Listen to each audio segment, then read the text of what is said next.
friends, நான் உங்க Zubaida zacs kitchen-ல இருந்து. இது உங்களுக்கான சேனல் நமது மொழி.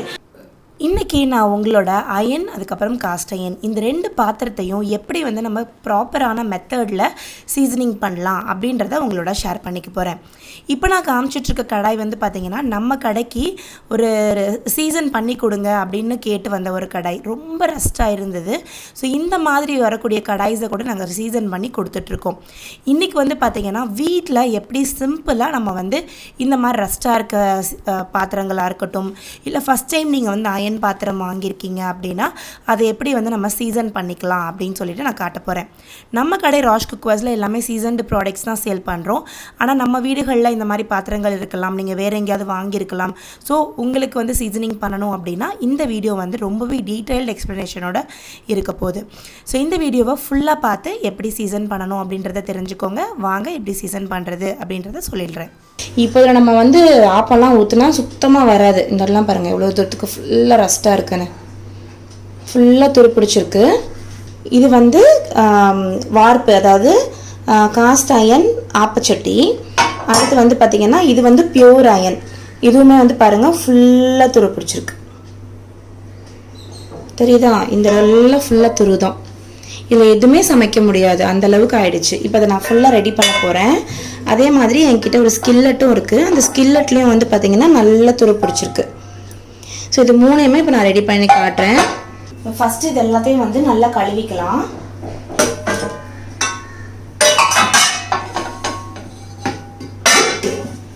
நம்ம எல்லாரோட வீடுகள்லேயும் இந்த மாதிரி 2 ஸ்க்ரப்பு கிடைக்கும். இது ஸ்டெயின்லெஸ் ஸ்டீல் ஸ்க்ரப்பு, இது நார்மல் பச்சை கலர் ஸ்க்ரப்பு. எப்பயுமே இந்த organic cookware iron cast iron ப்ராடக்டில் இந்த மாதிரியான ஸ்க்ரப்ஸ் யூஸ் பண்ணவே கூடாது. இந்த மாதிரி சாஃப்ட் தான் யூஸ் பண்ணணும். நீங்கள் டவுட் கேட்கலாம், அவ்வளோ துரு பிடிச்சிருக்கே இதில் இதெல்லாம் போகுமா அப்படின்னு சொல்லிட்டு.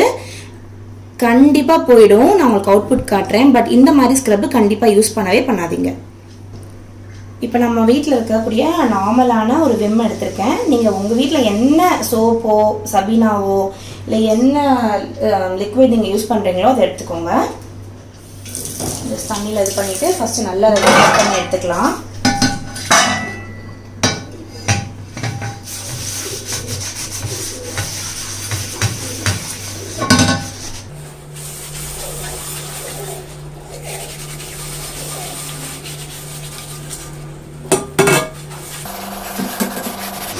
நல்லா அழுத்தி தேய்ச்சிக்கணும். எங்கெங்கெல்லாம் அந்த ரஸ்ட் இருக்கோ, எங்கெங்கெல்லாம் துரு இருக்கோ அந்த இடத்துல மட்டும் கொஞ்சம் நல்லா அழுத்தி தேய்ச்சிக்கணும்.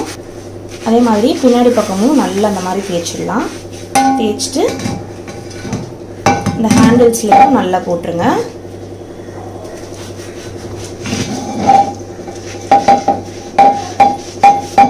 இதை உடனே கழுவக்கூடாது. ஒரு 5 நிமிஷம் இதை ஊற வச்சுக்கலாம். சைடில் வச்சிடுறேன். அதுக்குள்ளே அடுத்தடுத்த பாத்திரத்தை ஃபுல்லாக தொலைக்கி எடுத்துக்கிறேன். இதுவும் ஒரு 5 நிமிஷம் ஊறட்டும். இதையும் கழுவி எடுத்துக்கலாம். இல்லை பார்த்தீங்கன்னா தெரியும் எவ்வளோ தூரத்துக்கு அந்த துரு அப்படியே வருது. ஏன்னா பியூர் அயன் இல்லைங்களா, அந்த கலர் அப்படியே மாறி அப்படியே ஃபஸ்ட்டு கலர் அப்படியே வரும். துருவோட கலர் ஃபுல்லாக வந்துடும்.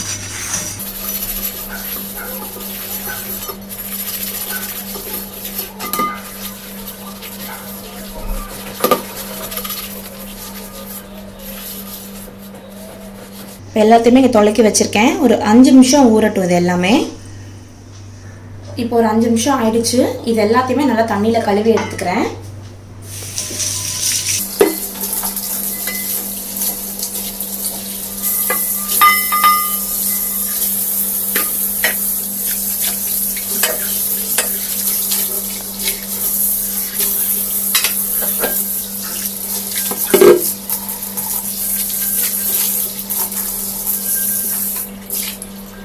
இப்போ அடுத்து நம்ம இதெல்லாம் சீசன் பண்ணுறதுக்கு நான் ஒரு சில பொருட்கள் எடுத்து வச்சுருக்கேன். அதை காமிச்சிடுறேன் என்னென்னு.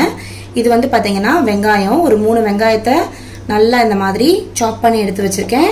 அடுத்து வெந்தயம் கண்டிப்பாக தேவை. அதில் அந்த வெந்தயத்தோட வலுவழுப்பு பார்த்தீங்கன்னா அதுக்கு நல்ல ஒரு சீசனிங் கொடுக்கும். அடுத்து கடுகு உளுத்தம் பருப்பு எடுத்து வச்சுருக்கேன். இது எல்லாமே தேவை. இப்போ நம்ம அதை எப்படி சீசன் பண்ணுறதுன்னு பார்த்துடலாம். ஃபஸ்ட்டு ஸ்டவ் ஆன் பண்ணிடுறேன்.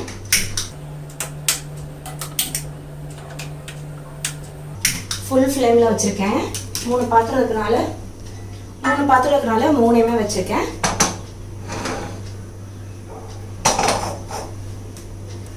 இப்போ நம்ம விளக்குன பாத்திரம் எல்லாத்தையும் இதில் எடுத்து வச்சிடலாம். இப்போ தண்ணி எல்லாம் அதில் நல்லா வந்து வத்த ஆரம்பிச்சிருச்சு, பார்த்தீங்கன்னா தெரியும். இப்போது இந்த பாத்திரத்துலேருந்து நீங்கள் பார்த்தீங்கன்னா நல்லா வந்து தண்ணி ஃபுல்லாக, நம்ம விளக்குன தண்ணி ஃபுல்லாகவே உறிஞ்சு வந்துருச்சு. இப்போ நல்லா காஞ்சலேருந்து புகை வருது. இதில் நான் வந்து தண்ணி ஊற்ற போகிறேன், ஒரு 50 ml தண்ணி.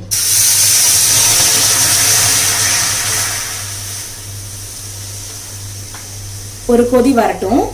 அதே மாதிரி மற்ற பாத்திரத்துலேயும் ஊற்றிடலாம். இதுலேயும் பாருங்கள், ஸ்கில்லெட்டு நல்லா வந்து சூடாக இருக்குது. கொஞ்சம் பார்த்து கையை தள்ள தூக்கி இந்த மாதிரி தண்ணி ஊற்றிக்கோங்க. இன்னொரு பாருங்கள், உள்ளுக்குள்ள இதில் இருக்க அந்த துரு எல்லாம் அந்த சுடுதண்ணியில் அப்படி மேலே வந்துடும். ஒரு கொதி கொதிக்கட்டும். அதே மாதிரி ஆப்பக்கடாயிலையும் ஊற்றிடலாம்.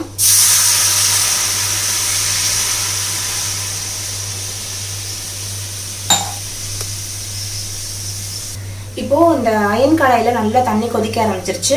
இப்போ நான் வந்து ஸ்டவ்வை ஸ்லோ பண்ணிவிட்டு இந்த இதை வந்து நான் தண்ணியை வந்து சிங்கில் ஊற்றிட போகிறேன்.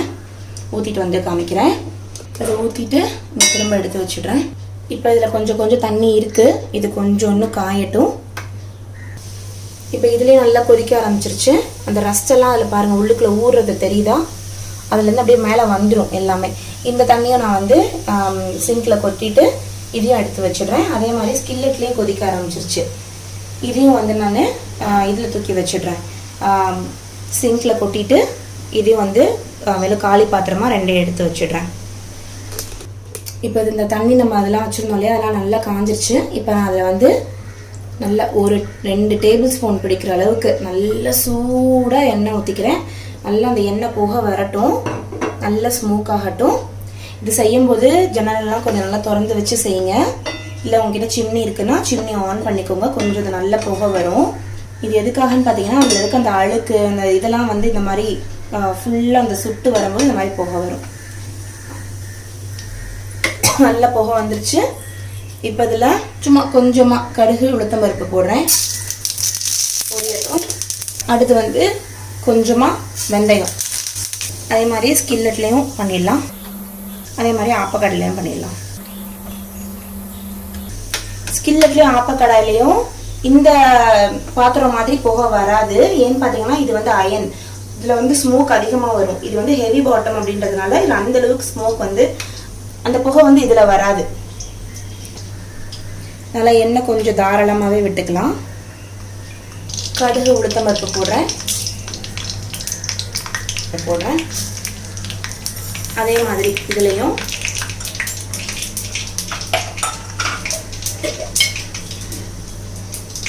கடுகு உளுத்தம் பருப்பு நல்லா அப்படி சுற்றி விட்டு போடுங்க, எல்லா பக்கமும் போகிற மாதிரி. இப்போ நம்ம கட் பண்ணி வச்சுருக்க வெங்காயத்தை நல்லா இதில் போட்டு சீசன் பண்ண போகிறோம். எல்லாத்துலேயுமே சேர்த்துக்கலாம்.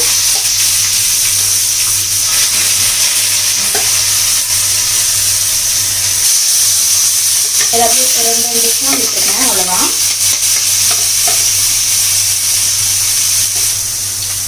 வதக்கி விடலாம் நல்லா. இது வதக்கும் போது இந்த பாருங்கள், இந்த கார்னர்ஸ்லாம் இருக்குல்ல, இந்த மேலே நல்லா இது எடுத்துகிட்டு போய் எல்லா பக்கமும் இப்படி போகிற மாதிரி வதக்கிடணும். அப்போ தான் எல்லா பக்கமும் இது சீசன் ஆகும் ஈவனாக. அப்படின்னா இந்த மாதிரி விட்டு சீசன் பண்ணிக்கணும். சும்மா இதனுக்குள்ளேயே மட்டும் நம்ம வதக்கிட்டு இருந்தோம்னா இந்த போர்ஷன் மட்டும்தான் சீசன் ஆகும், இங்கெல்லாம் சீசன் ஆகாது.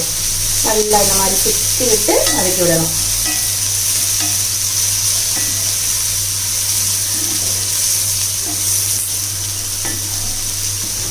இதே அந்த கரண்டியை வச்சு இந்த கைப்பிடிலாம் கூட அந்த எண்ணெயை கொஞ்சம் வந்து நம்ம தடவி விட்டுடலாம்.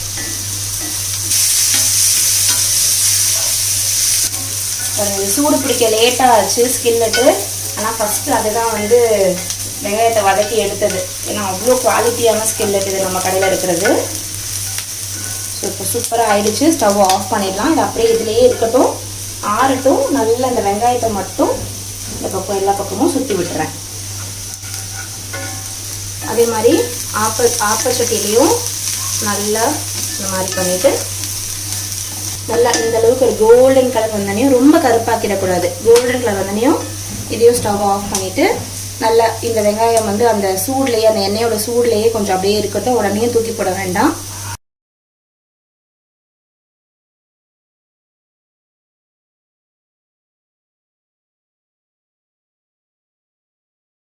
இந்த பாத்திரம் வந்து நான் மெயினாக வந்து பார்த்தீங்கன்னா இந்த வறுவல் செய்கிறதுக்கு அதுக்கு தான் யூஸ் பண்ணுவேன்.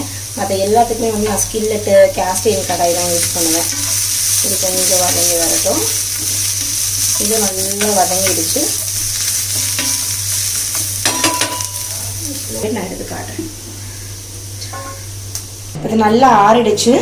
நல்லா ஒரு க்ளீனான துணி இல்லாட்டி டிஷ்யூ பேப்பரை வச்சு இந்த வெங்காயத்தெல்லாம் வந்து நம்ம ஒரு இதில் எடுத்துட்டு அதுக்கப்புறம் அதை வந்து டஸ்ட்பினில் தூக்கி போட்டுடலாம். இந்த எண்ணெய் இருக்குது பார்த்தீங்களா, இதை வச்சு இதை பின்னாடியும் நல்லா இந்த மாதிரி தேய்ச்சி விட்டுறணும். இப்போ பின்னாடியும் வந்து எந்த ஒரு துருவும் எதுவுமே பிடிக்காது, நல்லா மெயின்டைன் ஆகிருக்கும். இது எண்ணெய் எவ்வளோ மோசமான ஒரு நிலைமையில் இருந்தது, இப்போ நீங்கள் பார்த்தீங்கன்னா தெரியும் எவ்வளோ தூரத்துக்கு சூப்பராக மாறிடுச்சு அப்படின்னு சொல்லிட்டு.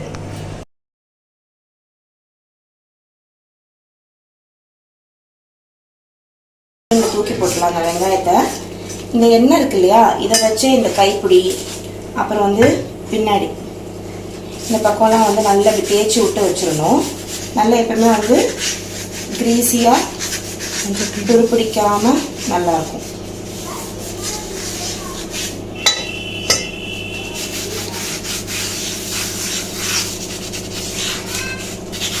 எப்போ இதை வந்து வாஷ் பண்ணாலும் திரும்ப அடுப்பில் எடுத்து வச்சு இதே மாதிரி கொஞ்சமாக எண்ணெய் போட்டு அந்த எண்ணெயை வந்து நல்லா இந்த மாதிரி எல்லா பக்கமும் ஸ்ப்ரெட் பண்ணிடணும், சூடு பண்ணி. சரிங்களா? எவ்வளோ தூரத்துக்கு சூப்பராக ரெடி ஆயிடுச்சுன்னு. இப்போ இதில் வந்து நான் உங்களுக்கு ஆப்பம் போட்டு காட்டுறேன். என்கிட்ட ஆப்பமாவு இல்லை, அதுக்கு பதிலாக நான் ஒரு ஆம்லேட் போட்டு காட்டுறேன். எவ்வளோ தூரத்துக்கு ஒட்டாமல் நான்ஸ்டிக் மாதிரி இருக்குதுன்னு காட்டுறேன்.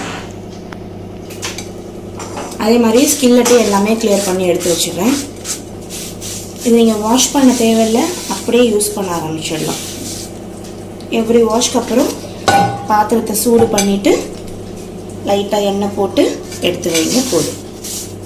சூப்பராக ஸ்கில்லெட் ஆயிடுச்சு. எப்படி மோசமாக அப்படியே துரு பிடிச்சி போய் இருந்தது. பிஃபோர் ஆஃப்டர் பிக்சர் தான் நான் எடுக்கிறேன். இப்போ பார்த்தீங்கன்னா தெரியும், அப்படி பல அப்படி கருப்பு தங்கம் மாதிரி. ஆப்பச்சட்டி எடுத்து வச்சுருக்கேன். ஸ்டவ் ஆன் பண்ணிட்டேன். இப்போ நல்லா சூடாயிடுச்சு. இல்லை நான் எண்ணெயே போடலை, ஒரே ஒரு முட்டை ஊற்றுறேன். எப்படி வருதுன்னு காட்டுறேன்.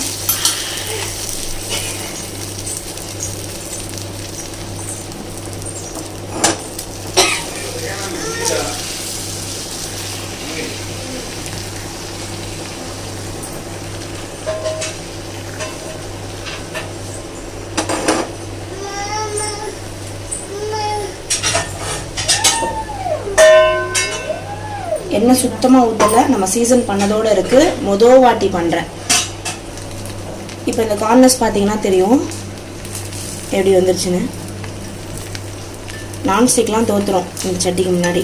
அவ்வளோ சூப்பராக ரெடி ஆகிடுச்சு பாருங்கள்.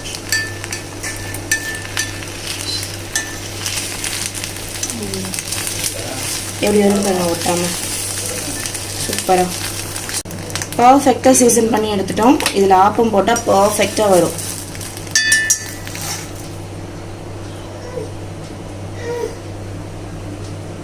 ஸோ பார்த்துருப்பீங்க எப்படி இருந்த பாத்திரம் எவ்வளோ தூரத்துக்கு சூப்பராக சேஞ்ச் ஆகி வந்துருச்சு அப்படின்னு சொல்லிட்டு.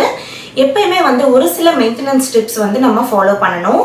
இரும்பு பாத்திரம் அப்புறம் வந்து அந்த வார்ப்பு, அதாவது கேஸ்ட் அயர்ன் பாத்திரம் யூஸ் பண்ணும்போது இந்த காஸ்ட் அயர்ன்ஸில் வந்து பார்த்தீங்கன்னா எப்போ நம்ம கழுவினாலும் அதை உடனேயும் அடுப்பில் வச்சு சூடு பண்ணி உடனே எண்ணெய் தடவி எடுத்து வச்சிடணும். இது மெயின்டெனன்ஸ் கண்டிப்பாக பண்ணியாகணும். இரும்பு பாத்திரத்துக்கும் அதே மாதிரி தான், தோசை கல்லுக்கும் அதே மாதிரி தான். ஸோ இந்த மெயின்டெனன்ஸ் கரெக்டாக பண்ணிங்க அப்படின்னா ரொம்ப வருஷத்துக்கு இது காலங்காலமாக நம்ம கிச்சனில் வந்து அழியா பொருட்களாக இந்த சமையல் பாத்திரங்கள் எல்லாமே இருக்கும். நம்ம கடை ராஷ் குக்வேர்ஸில் இதே மாதிரி ஆர்கானிக் அண்ட் ட்ரெடிஷ்னல் குக்வேர்ஸ் எல்லாத்தையுமே சேல் பண்ணிகிட்ருக்கோம். உங்களுக்கு யாருக்காவது வாங்கணும் அப்படின்னு ஆசைப்பட்றீங்கன்னா நான் வந்து டிஸ்கிரிப்ஷன் அண்ட் பின்டு கமெண்ட்டில் நம்ம கடையோட டீட்டெயில்ஸ், அட்ரஸ், ஃபோன் நம்பர் எல்லாமே கொடுத்துருக்கேன். நீங்கள் வந்து கால் பண்ணி இல்லாட்டி டேரெக்டாக வந்து கூட நம்மளுடைய கடையில் நீங்கள் ஆர்டர் ப்ளேஸ் பண்ணிக்கலாம். ஸோ இந்த வீடியோ உங்கள் எல்லாருக்கும் ரொம்ப யூஸ்ஃபுல்லாக இருக்கும் அப்படின்னு நினைக்கிறேன்.